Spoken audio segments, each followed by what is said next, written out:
मित्रांनो, तुम्ही लहान असाल तेव्हा हरिपाठ ऐकला असेल ना. आपल्या आईवडिलांच्या टायमाला आहे ना, सकाळी पहाटे 4 वाजता हरिपाठ लागायचं. आणि आपल्या पहाटे सकाळी काय लागतं माहिती आहे?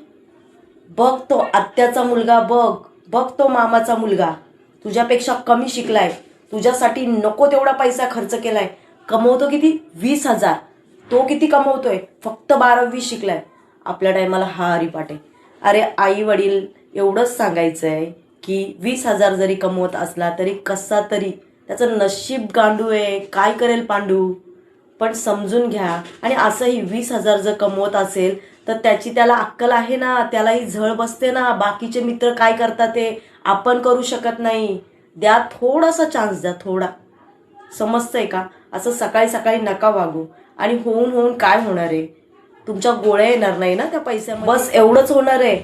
पण त्याने तर हायब्रिडचं खाल्लेलं आहे, तो तर तुमच्या आधी ऐकून ऐकून गचकून जाईल. त्याच्यामुळे तुम्ही तरी जुनं खाल्लेलं आहे, त्याच्यामुळे जगू द्या, बिचाऱ्याला जगू द्या. आणि त्यालाही लाज वाटत असते की आपण आईवडिलांची औषधं पुरवू शकत नाही, घरामध्ये हे पुरवू शकत नाही, ते स्ट्रगल करतोय. पण घरातलेच जर टोचून टोचून बोलत असतील ना, तर ते 20,000 सुद्धा येणार नाहीये. त्यालाही कळतंय की आपण आपल्या स्वतःच्या गरजा पूर्ण करू शकत नाही, आई वडील आपल्या गरजा कशा पुरवत होते.